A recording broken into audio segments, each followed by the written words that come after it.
बावजूद जो आप देख रहे हैं, ये ताजिया और ये निशान और ये अलम, ये इमाम हुसैन जो मोहम्मद साहब जो इस्लाम धर्म के प्रवर्तक थे, उनके पुत्र के उनकी पुत्री के पुत्र की याद में मनाया जाता है। आज से लगभग 1400 साल पहले अक्टूबर 680 सन 61 हिजरी में मोहम्मद साहब के नवासे ने,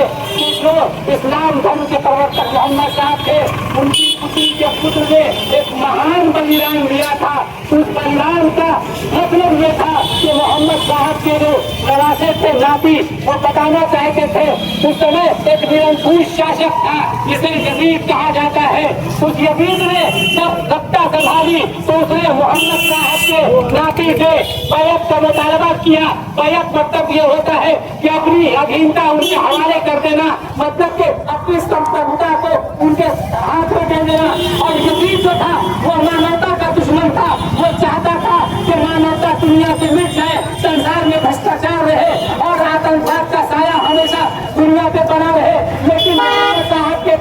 पुत्री के पुत्र, उनके नाती इमाम हुसैन, उनसे जब उसने बैत का मुतालबा किया, कहा कि आपको हमारी अधीनता स्वीकार करनी पड़ेगी, तो मोहम्मद साहब के नाती ने सर की आवाज दी है, यजीद है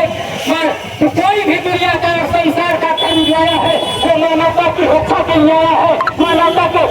ऊपर उठाने के लिए आया है, उसका शीश झुकाने के लिए नहीं आया है, बल्कि मानवता हमेशा अमर रहती चली आई है। तो मोहम्मद साहब के नाती इमाम हुसैन ने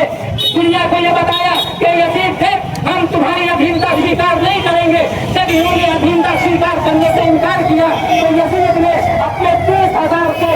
सिपाहियों को भेजा, इमाम हुसैन को घेर के लेके आओ। वो करबला के भूगल जो वर्तमान इराक में स्थित है वहाँ लेके आया और इमाम हुसैन के साथ सिर्फ 72 साथी थे, जिसमें उनका 25 बरस का भाई भी था,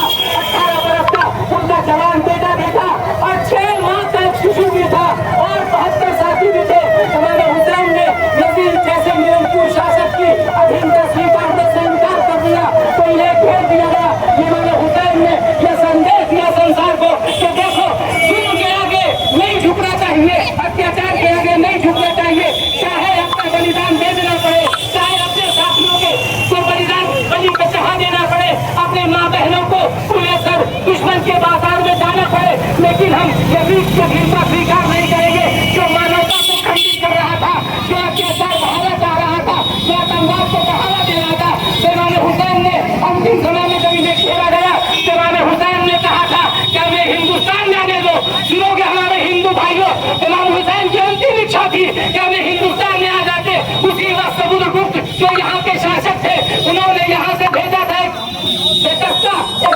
लश्कर भेजा था, लेकिन उधर इमाम हुसैन जब तक ये पहुंचे, इमाम हुसैन को उनके 72 साथियों के साथ करबला के भूगल में यजीदी फौज ने तलवारों से तीरों से काट के रख दिया और उनके छोटे बच्चे को भी नहीं छोड़ा। जब वो 3 दिन से उन पर भूख और प्यास थी, पानी